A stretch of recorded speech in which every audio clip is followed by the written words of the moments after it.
Dans les années 90, Christine et Douglas Tompkins, un couple de millionnaires américains, ont choisi de délaisser le monde des affaires pour se tourner vers celui de l'environnement. Ils ont cédé leur participation dans les marques de vêtements Patagonia et Esprit, puis se sont installés au Chili. Pendant plus de 30 ans, les fondations nées de leur travail, Rewilding Chile et Rewilding Argentina, se sont concentrées sur la restauration des écosystèmes terrestres. Elles ont permis la création ou l'agrandissement de 15 parcs nationaux. Après le décès de Douglas, Christine a repris le flambeau. Et des espèces comme les nyandous, le jaguar ou le Arachlorhoptère ont pu être réintroduits dans des écosystèmes d'où ils avaient disparu. Il restait une aventure dans laquelle les fondations des Tompkins ne s'étaient pas encore lancées. La protection des océans. Heureusement, pendant les longues années où elles œuvraient sur Terre, d'autres ont initié la dynamique en mer. Aujourd'hui, en Argentine et au Chili, la protection des océans qui avait pris un dramatique retard est en plein essor grâce aux efforts conjugués d'une multitude d'acteurs. Ce travail a permis au Chili de rentrer dans le club des 5 pays qui protègent plus de 12% de leurs eaux territoriales. L'Argentine a récemment atteint les 8%. Ils sont aujourd'hui loin devant l'immense majorité des nations maritimes. Néanmoins, la majorité de ces espaces sont situés en haute mer. Et il devient urgent de se préoccuper des côtes où les activités humaines ne cessent de s'étendre.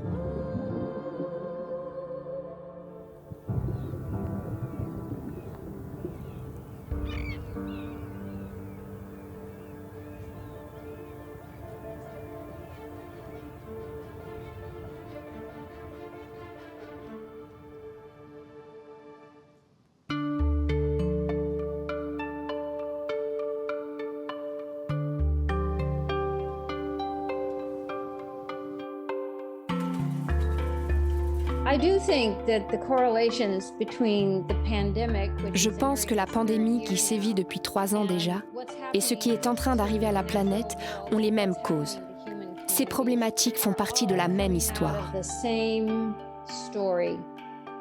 Quand on repense aux efforts colossaux dont nous avons été capables ces 2 dernières années, on ne peut qu'imaginer que nous sommes capables d'agir pour faire face à la terrible réalité du chaos climatique.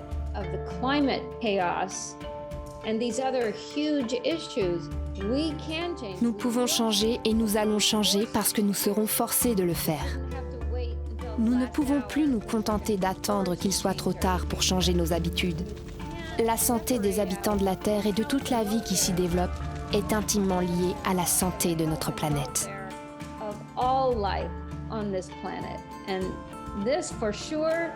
C'est une leçon que nous devons absolument retenir. Alors que nous protégions des zones naturelles comme Poumalin, Corcovado et de nombreux parcs côtiers, nous avons toujours été conscients que nous avions une dette et qu'un jour nous devrions cesser de limiter nos actions à la protection de la Terre et que nous devrions aussi agir en faveur des océans.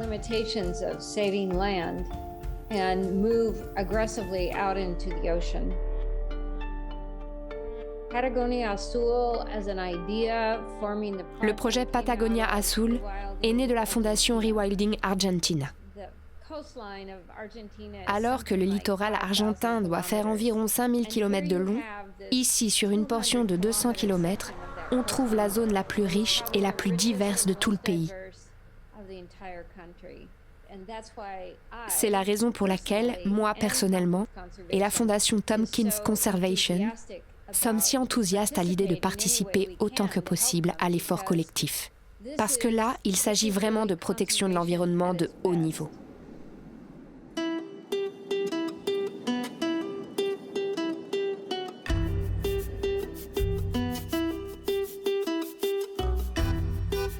À Camarones, dans le sud de l'Argentine, il fait bon vivre malgré l'isolement et le climat parfois difficile de la Patagonie. En été, quelques rares touristes viennent profiter des paysages et de la tranquillité. Le village de 1500 habitants vit principalement de l'élevage de moutons. Ce petit port fut construit à la fin du XIXe siècle pour faciliter le chargement de la laine mérinos, la principale richesse à l'époque. La limite du village marque le début du parc marin interjuridictionnel Patagonia Austral. Ce petit parc est situé au nord du golfe San Jorge, au cœur d'une zone déclarée réserve de la biosphère par l'UNESCO, mais qui reste peu protégée dans les faits. La Fondation espère convaincre la population, la province et l'État d'étendre les limites du parc marin et d'y interdire la pêche au chalut. La Fondation a acheté l'Estancia El Sauce, située à 10 km du village, pour y développer son centre logistique dans la région. L'ancienne Estancia a été rénovée pour loger les employés et les bénévoles qui vivent sur place. Lucas Beltramino est venu s'installer ici avec sa famille dès le début du projet. Il est chargé de diriger les opérations de réensauvagement et de protection de la nature. Je travaille ici depuis 2 ans. C'est un tout nouveau projet qui ne fait que commencer. Toute cette zone, celle du parc côtier marin interjuridictionnel Patagonia Austral, englobe plus de 60 îles et îlots. C'est une zone très riche en biodiversité. On y trouve différentes colonies d'oiseaux de mer et de mammifères marins, notamment des otaries en abondance. À terme, le but de ce projet, Patagonia Azul, est de créer un parc qui protège au moins 50% de la réserve de la biosphère Patagonia Azul. Aujourd'hui, ici on pêche la crevette, et avant on pêchait le merlu.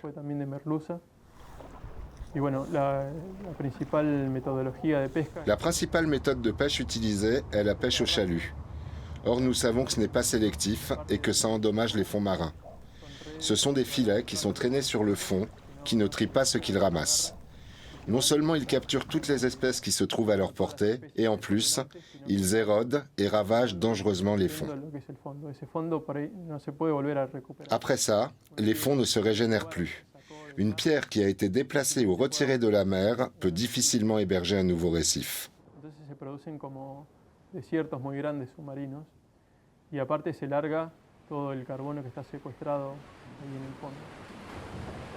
On a pu constater dans de nombreuses régions du monde que la protection des zones marines permet non seulement de régénérer l'écosystème marin, mais aussi de préserver les zones de pêche.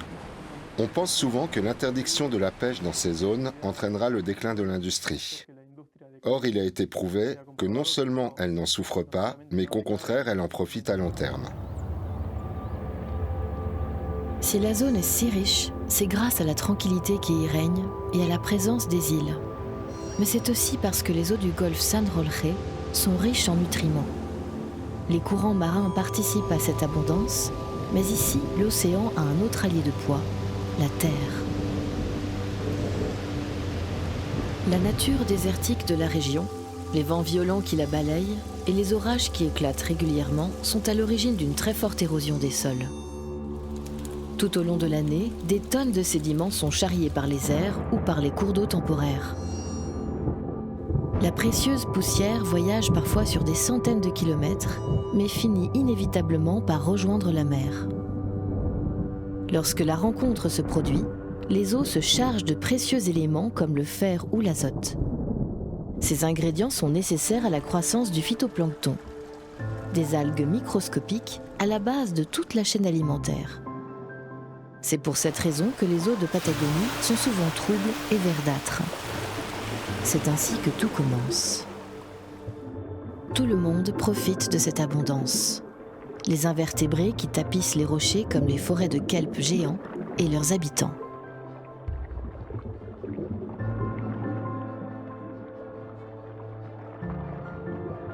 Sous la surface, on retrouve la même géographie morcelée que sur Terre.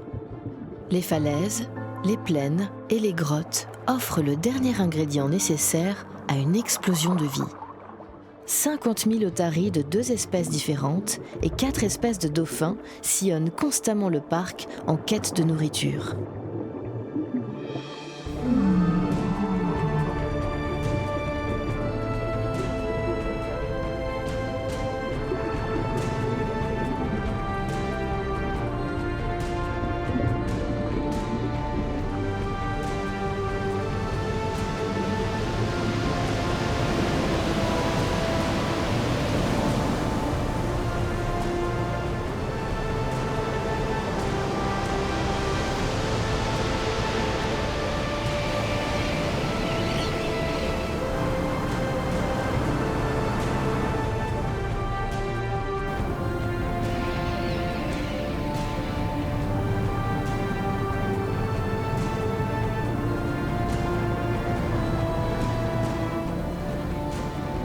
Aujourd'hui, seuls 180 km de côte et 78 000 hectares de mer sont protégés par le parc créé en 2009.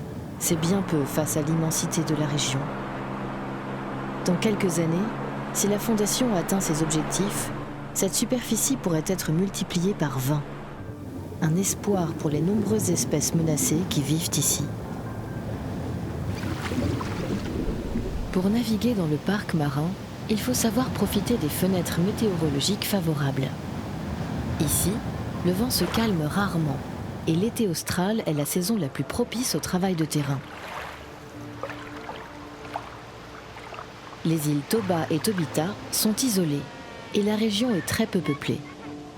Les visites des humains sont rares, ce qui en fait un site de choix pour beaucoup d'animaux qui viennent s'y reproduire ou s'y reposer. L'équipe de la Fondation n'est pas la seule à profiter de la belle saison. C'est à cette époque que la faune se fait la plus abondante. Parmi tous les oiseaux qui convergent ici, il y en a un qui ne passe pas inaperçu, c'est le manchot de Magellan. Tous les ans, des centaines de couples migrent ici pour se reproduire. Ces manchots font preuve d'une grande fidélité, que ce soit envers leurs partenaires ou leur site de nidification. Presque tous les individus retournent nicher dans la colonie où ils sont nés et ils réutilisent souvent le même buisson ou le même terrier pour placer leurs œufs d'une année sur l'autre. Chaque couple va profiter du court été austral pour élever un ou deux petits. Malgré leur forte présence dans la région, la population est globalement en baisse. Moins d'un quart des poussins survit la première année et beaucoup d'adultes meurent pendant la migration hivernale. Les adultes reconnaissent très bien les cris distinctifs de leurs petits dans la foule, et quand arrive l'heure du repas, il n'est pas question de partager avec les autres.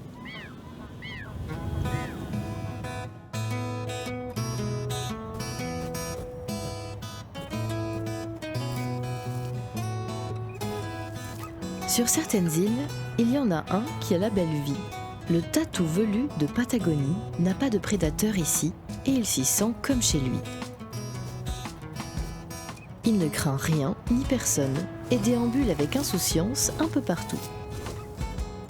Cet omnivore est à la fête en été où il peut se remplir la panse d'œufs ou de cadavres de manchots. Le paradis. Mais cela ne va peut-être pas durer. En réalité, il n'a rien à faire ici. Les premiers navigateurs transocéaniques et les chasseurs d'otaries ont utilisé certaines de ces îles comme base. Ils y ont lâché des tatous pour servir de garde-manger sur pattes.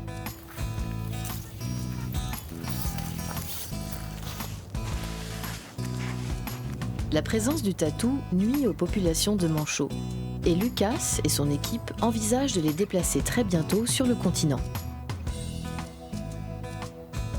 Ce n'est pas la seule espèce exotique qui menace l'équilibre des îles. D'autres espèces comme les lapins, les rats et les chats sont aussi présents par endroits.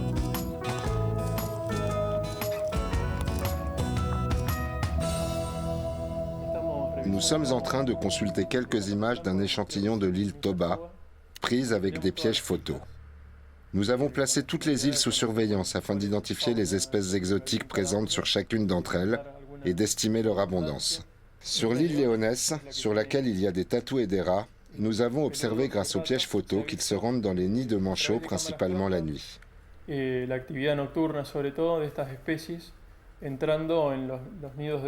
Bien qu'on n'ait pas encore de preuves qu'ils attaquent les manchots, les poussins ou les œufs, on sait qu'ils le font. Il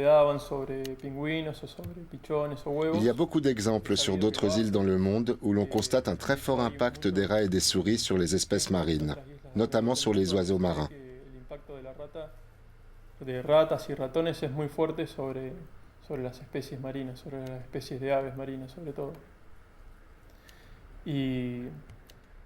Les lapins et les cobayes nains austraux ont un impact différent. Ce qu'ils produisent, c'est une plus grande dégradation du sol en creusant des galeries, ce qui accélère l'érosion. Nous avons tenté de les éradiquer sur l'île Valdés. Ça a pris environ 2 mois et demi, et d'après les dernières informations que nous avons, l'opération a été couronnée de succès. Nous n'avons pas observé de lapins depuis plus d'1 mois et demi.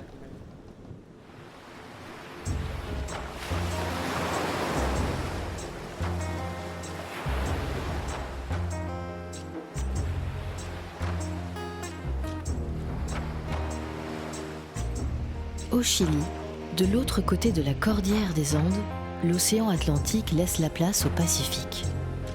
Il reste beaucoup à découvrir dans cette région difficile d'accès, mais les conditions météorologiques sont souvent musclées et la géographie morcelée des côtes ne facilite pas l'exploration.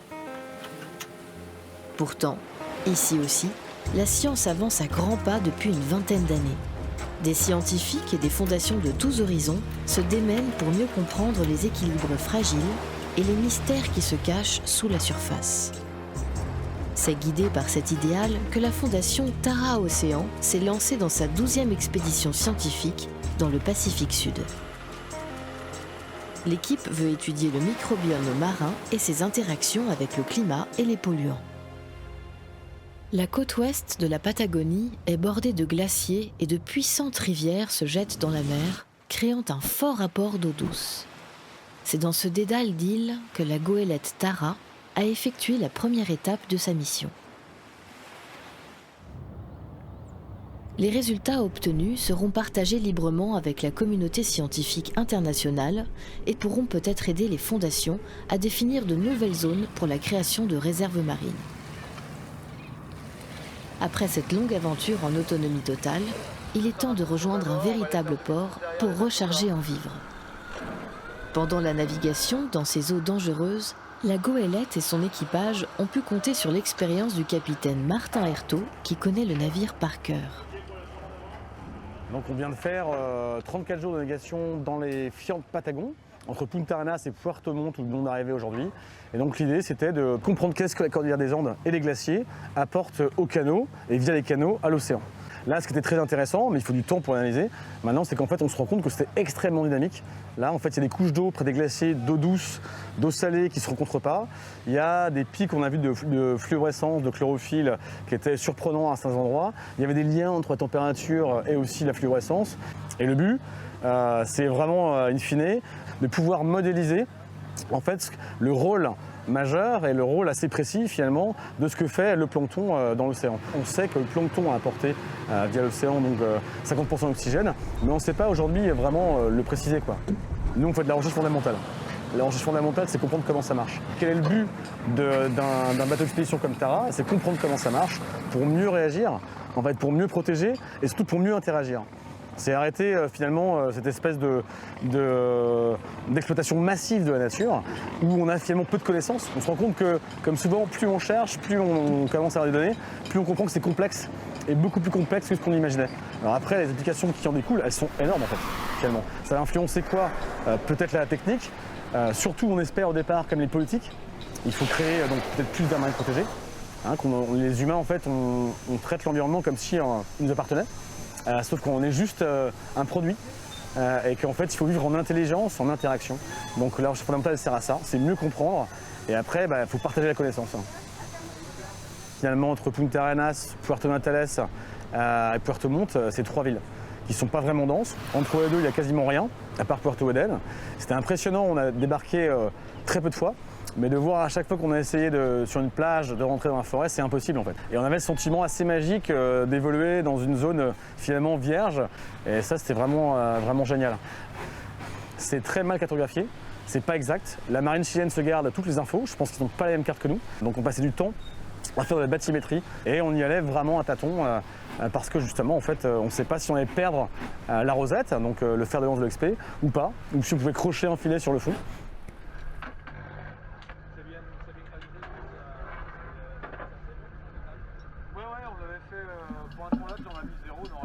Pour prélever des échantillons, l'équipe doit mettre la rosette à l'eau.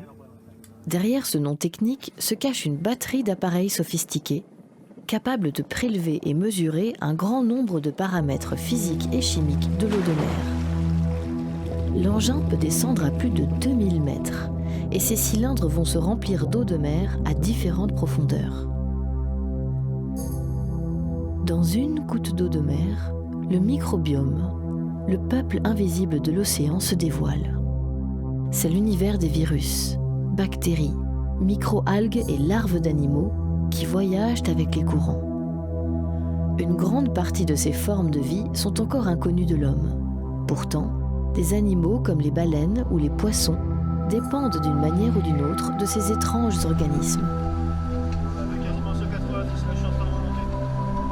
Allez, perche, prête. Là, il est à 10 mètres derrière, 10 mètres. L'objectif de la venue de Tara et de cette mission microbiome, c'est donc d'étudier et d'identifier un maximum du coup ces organismes microscopiques qui peuplent les océans. Finalement, on se rend compte qu'au Chili, il y a une grande diversité des écosystèmes et donc une grande variété, une grande diversité aussi planctonique qu'on va y retrouver. Mais finalement, on a besoin de connaître mieux les facteurs qui vont jouer un rôle, par exemple, dans la notion d'abondance et de composition de ce microbiome, en fait. Donc, ces organismes microscopiques, ils représentent 2/3 de la biomasse des océans. Donc, c'est quand même très important. Et il faut savoir que c'est aussi le premier maillon de la chaîne alimentaire. Donc ça supporte toute la vie qu'on va retrouver ensuite au niveau jusqu'aux plus grands mammifères. Concernant l'interaction du coup plastique-microbiome, on se rend compte que du coup le plastique, lui, à force de subir les aléas des courants marins, du vent, du sel, etc., il va avoir tendance à se dégrader jusqu'à atteindre des tailles qui justement sont équivalentes au microbiome, hein, donc infiniment petites, infiniment microscopiques.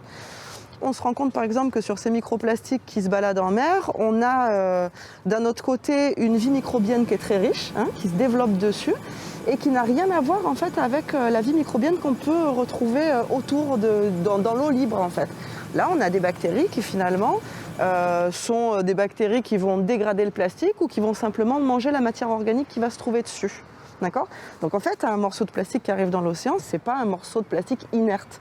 Il est plein de vie à partir du moment où il est dans l'océan. La région des fjords, elle est assez préservée. Hein. J'ai observé aucun plastique dans mes échantillons que j'ai prélevés au Filemanta 330. Et dès qu'on a commencé à arriver vers Puerto Eden, on a croisé un certain nombre de fermes aquacoles. Moi, j'ai commencé à observer en surface de l'eau aussi énormément du coup de macro-déchets, donc de plastique.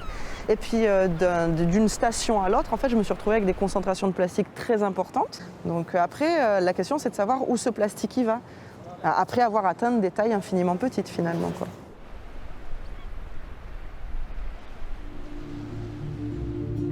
Mais le plastique n'est pas la seule menace que la salmoniculture fait peser sur les fjords de Patagonie. On ne connaît pas encore son impact sur le microbiome, mais ce n'est pas le cas pour le reste de la faune qui vit sous la surface. En apparence inoffensifs, les élevages de saumon cachent une réalité sordide. Ils rejettent de grandes quantités de produits chimiques et d'antibiotiques utilisés pour traiter les poux du saumon et les maladies causées par l'élevage intensif. Les déjections des saumons recouvrent les fonds marins d'une couche de fange nocive sur laquelle rien ne pousse. Ils sont aussi responsables du phénomène d'eutrophisation, une fertilisation excessive des eaux qui a des conséquences dévastatrices sur les écosystèmes.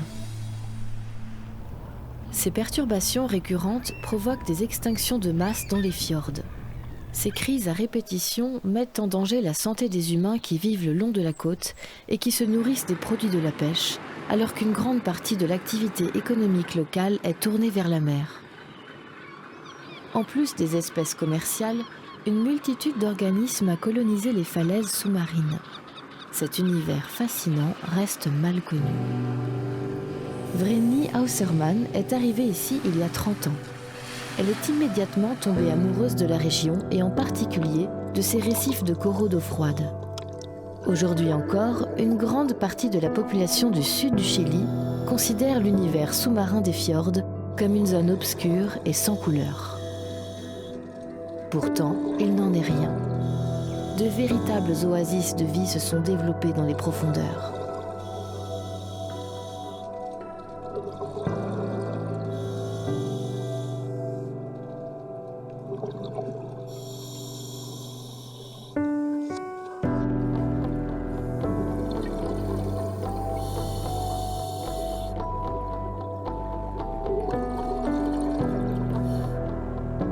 Ce qui fait la particularité de la Patagonie, c'est que l'on peut y observer les coraux d'eau froide à moins de 40 mètres de profondeur.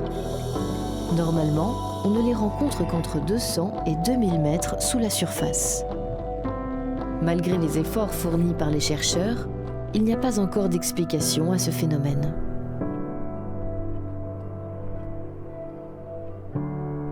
En plongeant pour la première fois dans le fjord de Reñihué, nous avons découvert des bancs de coraux d'eau froide encore inconnus en Patagonie. C'était fascinant parce que soudainement, à une profondeur de 25-30 mètres, une mer de tentacules est apparue. Et en y regardant de plus près, ils ressemblaient à des coraux. À l'époque, on ne savait pas qu'au Chili, il pouvait y avoir des coraux dans des eaux aussi froides, et surtout à 25 mètres de profondeur. Nous avons vérifié avec le plus grand spécialiste mondial en lui envoyant des spécimens, et nous avons découvert 2 nouvelles espèces. Parmi les gorgones, les coraux et les éponges, 2 espèces sur 3 étaient nouvelles pour la science.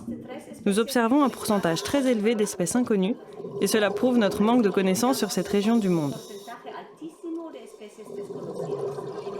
Il est fondamental de comprendre une région si nous voulons l'exploiter économiquement de façon durable. Nous devons savoir ce qui y vit. La première étape consiste à faire un inventaire pour répertorier les espèces. Il faut ensuite comprendre les relations existantes entre les espèces et ce n'est qu'après que l'on peut commencer à l'exploiter de manière durable. Un écosystème stable dépend de toutes ces espèces, car il s'agit d'un réseau très complexe de connexions entre les êtres vivants. Ainsi, si je détruis une espèce, il se peut qu'une autre soit anéantie simultanément et que la population d'une troisième soit brisée. Tant que nous ne connaissons pas tout, la seule chose que nous pouvons faire est de prendre soin de tous les éléments pour maintenir l'équilibre. Si je ne connais pas une espèce et que je ne comprends pas comment elle vit, je ne peux pas la protéger, ni elle, ni son écosystème.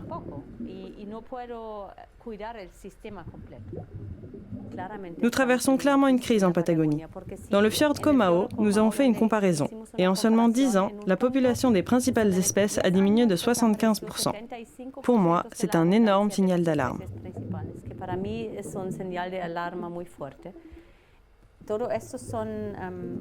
Tous ces animaux sont des crabes et des crevettes. En 2006, nos collègues de Munich ont effectué un recensement et en 2011, seulement 5 ans après, la plupart de ces espèces avaient disparu.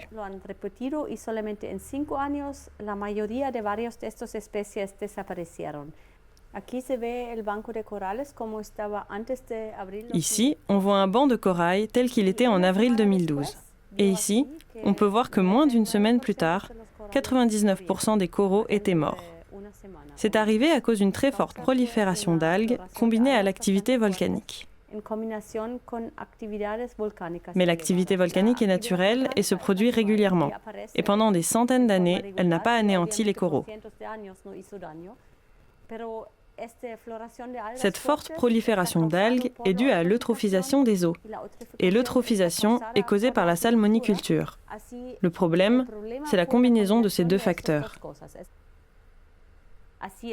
Les bouleversements observés sont dramatiques et nous faisons face à une crise.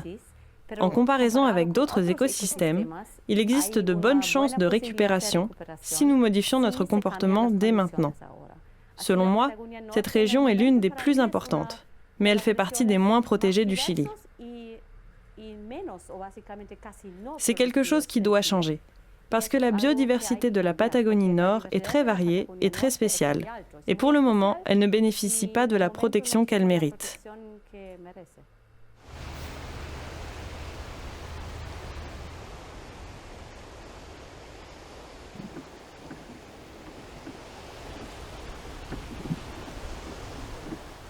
Vous savez, il y a des gens dans la vie qui vous poussent à aller plus loin.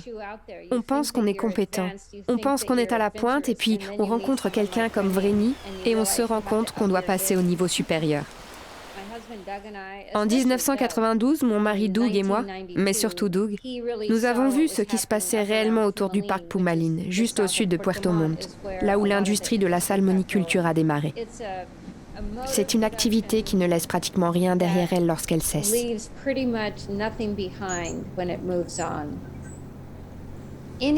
Toutes les industries extractives en activité sur Terre devraient être confrontées à la réalité écologique des pays dans lesquels elles sévissent. C'est très difficile de pousser les industriels à changer leur manière de produire ou à abandonner des zones sensibles. Ils ne le font jamais volontairement.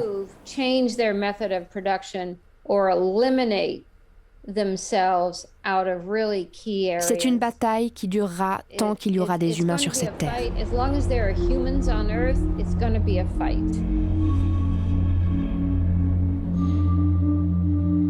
Dans le sud de l'Argentine, la menace de la salmoniculture semble définitivement écartée depuis 2021. Une loi historique a été votée pour interdire les élevages de saumon, mais comme partout ailleurs, d'autres menaces subsistent. Le problème du plastique n'épargne pas le petit village de Camarones. Ici, la décharge à ciel ouvert recrache presque autant de déchets qu'elle en reçoit, et bon nombre finissent par rejoindre les poubelles abandonnées par l'industrie de la pêche. Cette situation a fini par révolter Enzo Bonanno. Natif de Camarones et ancien professeur d'aquaculture dans le lycée du village, il a changé de carrière pour s'investir pleinement dans la protection des océans. Avec des jeunes du village, ils ont créé un club appelé les Amis de la Mer pour tenter d'agir à leur échelle. Tout ce matériel a été récupéré sur une plage de l'Estancia La Peninsula, qu'on appelle la plage aux œufs. Pendant une journée de nettoyage sur l'île de Tobita, nous avons récupéré plus de 600 caisses de plastique en seulement 4 heures. Ce sont principalement des déchets jetés à la mer par les bateaux de pêche. On a trouvé de tout, des filets, des caisses et beaucoup de cordes et de cordages. Après le ramassage, on ramène tout ça ici pour le revendre et gagner un peu d'argent pour financer nos actions.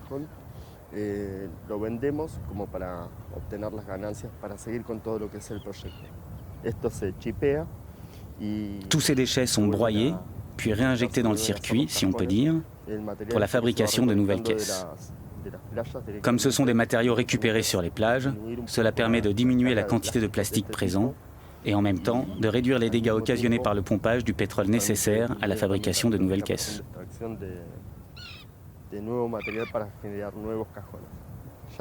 Qu'il s'agisse du Club de la mer ou des Amis de la mer, l'objectif est toujours le même.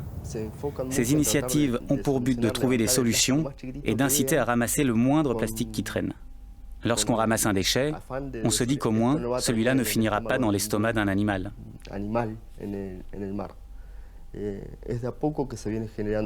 La prise de conscience s'opère petit à petit à Camarones.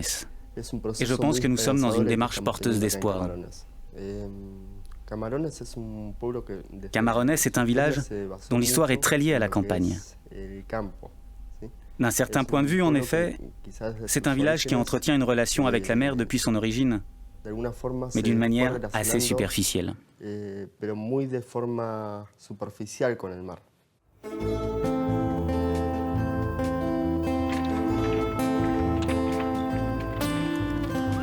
Si l'élevage de moutons et de vaches est l'activité qui fait vibrer le cœur de Camarones depuis sa création, la région a aussi connu un âge d'or dans sa relation avec la mer.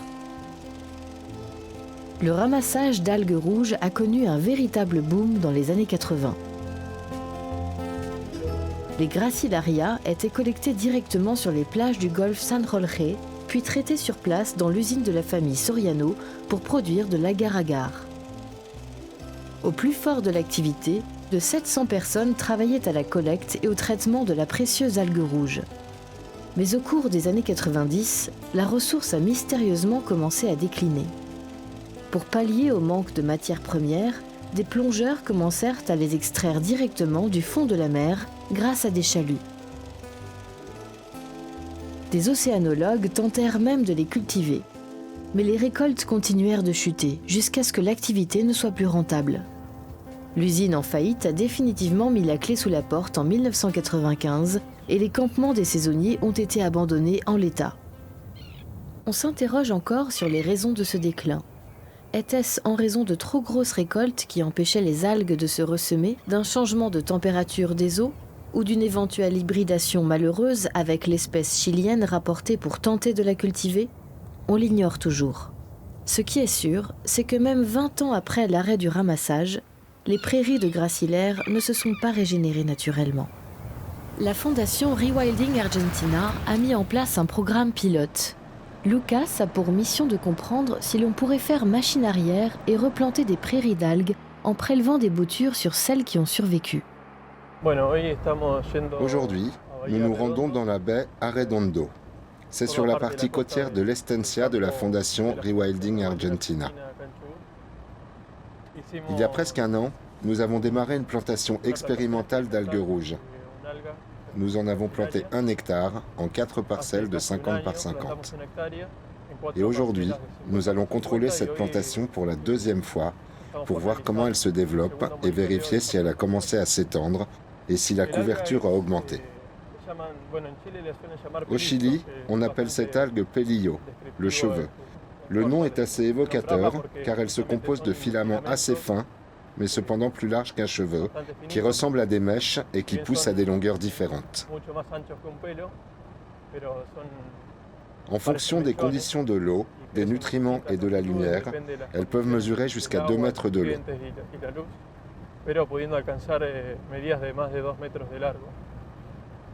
Une des particularités de ces algues est qu'elles poussent sur des sols mous, c'est-à-dire sur des sols sableux ou vaseux, pour éviter la concurrence avec d'autres espèces qui ont tendance à adhérer à des substrats plus durs, comme les rochers. En réalité, c'est la première fois qu'un tel projet de réensauvagement est tenté ici en Argentine.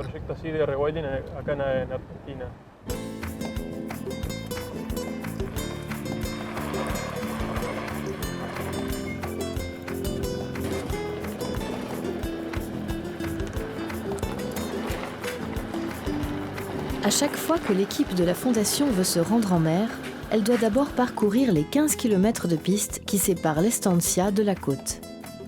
Ici, la trace de l'homme est minimale et les infrastructures sont rares. La mise à l'eau du bateau se fait de manière rustique, directement sur la plage, en fonction des marées. C'est aussi ça la Patagonie, l'habitude des solutions simples et efficaces où l'entraide est cruciale. Pour rejoindre certaines îles, il faut compter plus d'1 heure de navigation.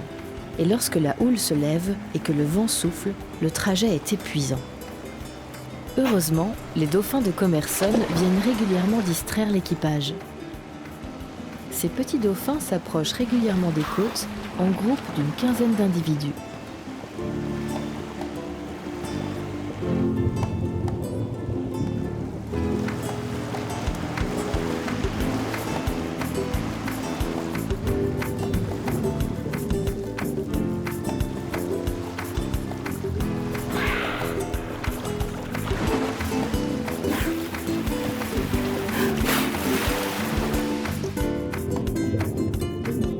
Les captures accidentelles de dauphins de Commerson dans les filets de pêche sont fréquentes.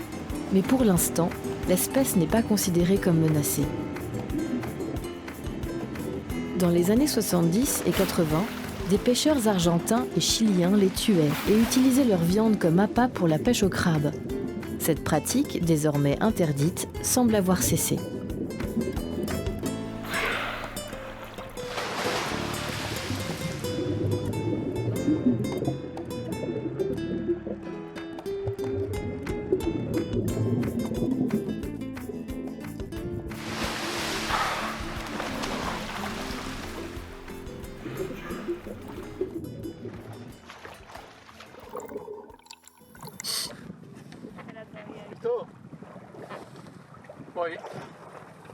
Lucas et son assistant doivent plonger pour se rendre dans les nouvelles prairies qu'ils ont plantées afin de savoir si la densité d'algues a augmenté et si les plantations commencent à s'étendre naturellement.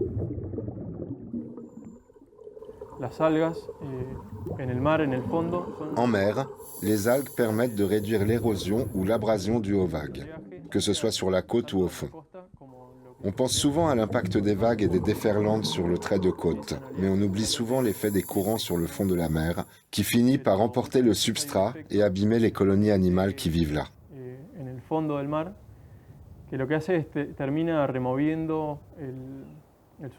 Quand les algues sont présentes, s'il y a du courant, tout le substrat qui est exposé reste plus ferme et mieux fixé. Ça permet aux colonies d'invertébrés de bien se développer. C'est pour cette raison qu'il est important de régénérer ces prairies si abondantes autrefois. Lorsque la population d'invertébrés augmente, ça a un effet positif. C'est comme une cascade inversée. Y al crecer la población o las comunidades de invertebrados, ahí es como una cascada inversa. C'est la première étape de la chaîne alimentaire qui se régénère et qui permet l'arrivée d'invertébrés plus grands comme les crabes, des poissons et de plus gros mollusques. Et quand les poissons reviennent, leurs prédateurs reviennent aussi. Il peut s'agir par exemple de plus gros animaux comme des requins. En général, les espèces de requins qui vivent dans cette zone sont classées comme étant en danger critique d'extinction. Et au final, il y a aussi les mammifères et les oiseaux marins qui en profitent. La régénération des prairies d'algues devrait donc avoir un effet positif sur la croissance de toutes les populations animales qui vivent ici. Une autre de nos missions est d'exercer une surveillance toute particulière sur les mammifères. Le fait que nous soyons là tous les jours nous a permis d'observer des espèces dont on ignorait la présence. Nous avons découvert qu'il y a des baleines à bosse par ici. On les suit et on répertorie leurs photos dans un catalogue en ligne. C'est grâce à cette technique qu'on a pu identifier de nouveaux individus qui n'avaient jamais été répertoriés ailleurs dans le monde. On pourrait donc être en présence d'une population inconnue jusqu'à maintenant.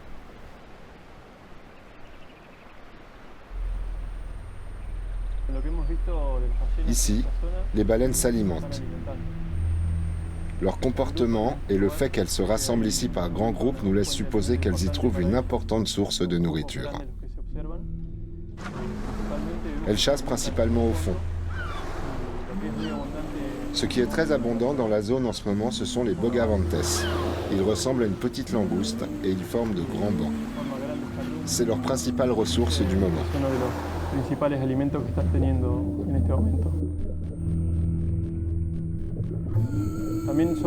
Mais ce sont des baleines qui se nourrissent aussi de krill, de crevettes et de petits poissons en général. Le moindre banc de poissons qu'elles croisent, elles vont en profiter. Et en ce moment, c'est la période de l'année où il y en a le plus.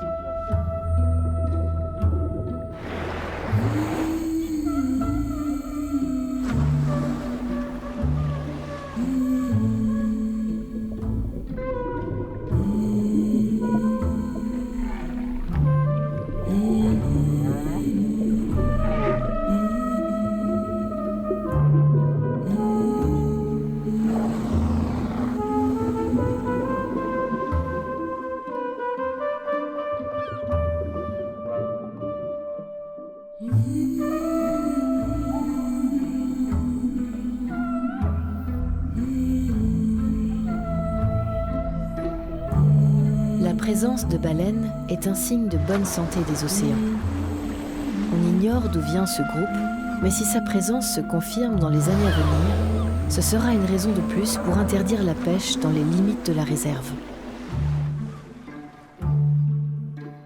Les baleines sont une richesse pour les communautés qui vivent en bord de mer. Leur fort attrait touristique leur confère une valeur économique évidente.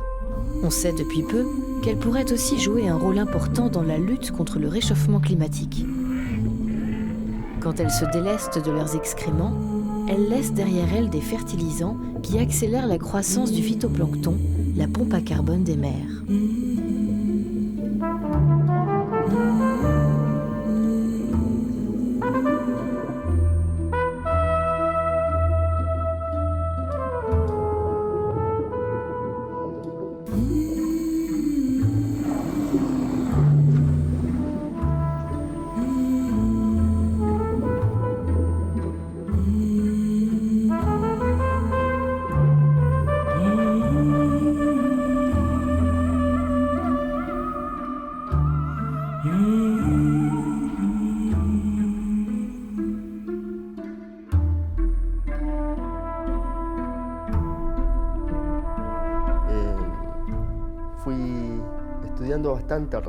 Je me suis beaucoup renseigné sur l'industrie de la pêche, sur son développement en Argentine et sur son impact sur les écosystèmes et les populations animales.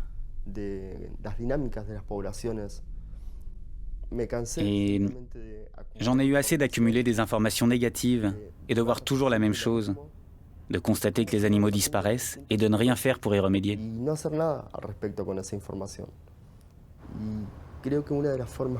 Et quand j'y pense, on pourrait sortir de tout ça par le haut, grâce à la pêche, mais de façon responsable.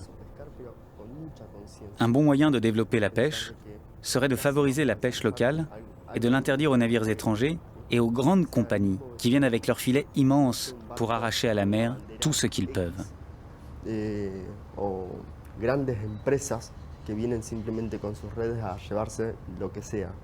Sur 1000 kilos pêchés, 600 sont directement rejetés à la mer, juste par manque de valeur économique ou de compétitivité avec le prix de la crevette sur le marché. C'est un acte totalement irresponsable et ça se produit constamment.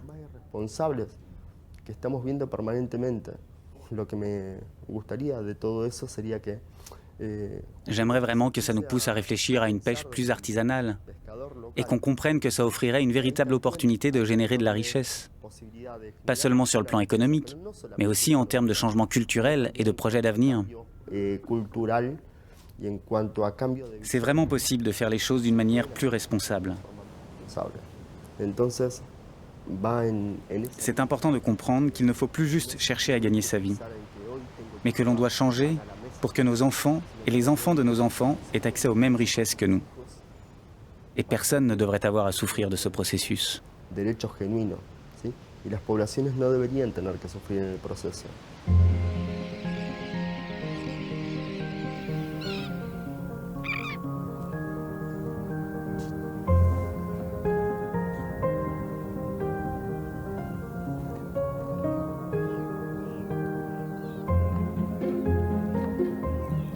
À court terme, la pêche industrielle est la plus grande menace que les animaux de la réserve Patagonia Azul doivent affronter.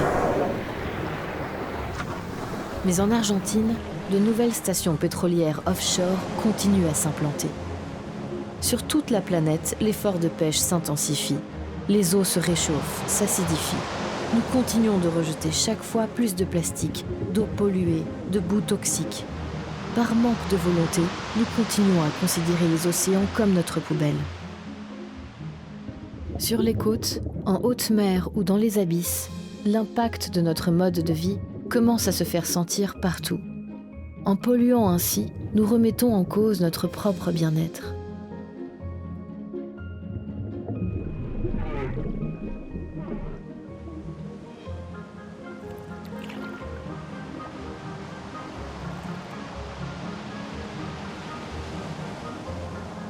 Finalement, les océans sont une ressource culturelle et économique majeure. Nous avons besoin d'eux, et pourtant, nous les connaissons encore mal. Les protégeons peu. Jusqu'à aujourd'hui, ils ont absorbé 90% de l'excès de chaleur dû au réchauffement climatique. Mais la limite est atteinte. Ils vont connaître de terribles bouleversements. Préserver les océans, c'est augmenter leurs chances de s'adapter aux catastrophes à venir. Limiter leur destruction est un devoir moral envers les animaux qui les peuplent et les générations futures qui en dépendent.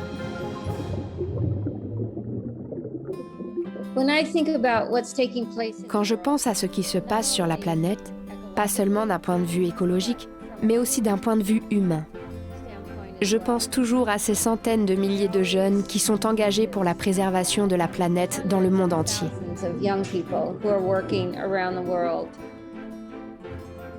Ils doivent comprendre que c'est ma génération et celle de mes parents qui avions tort, que nous nous sommes trompés. Aujourd'hui, personne ne peut plus se contenter de dire « j'aime la nature, j'aime ma communauté, j'espère que tout va bien se passer ».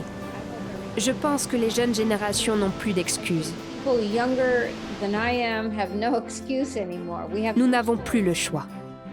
Surtout à mon âge, je n'ai plus l'impression d'avoir le choix. Je dis souvent qu'il faut se lever tous les matins et essayer d'agir sans relâche et avec générosité pour tout ce que nous aimons sur Terre et pour faire triompher les valeurs que l'on sait être les bonnes. Les projets comme Patagonia Azul sont de grands projets qui attirent l'attention. Cependant, il y a beaucoup de petits Patagonia Azul autour du globe qui ont aussi besoin d'attention et d'amour de la part de ceux qui y vivent. Il ne faut plus rester là à attendre que quelqu'un d'autre vienne panser les plaies du territoire où l'on vit. Il faut que les communautés se prennent en main dès aujourd'hui et agissent du mieux qu'elles le peuvent. Poor bleeding planet and our human communities who suffer directly because of it. So, Vous savez, je ne suis devenue militante qu'à la trentaine. Et j'ai perdu 2 belles décennies pendant lesquelles j'aurais pu et dû faire beaucoup de choses. Mais vous avez encore l'opportunité d'agir pour notre planète. Et vous avez tout à y gagner.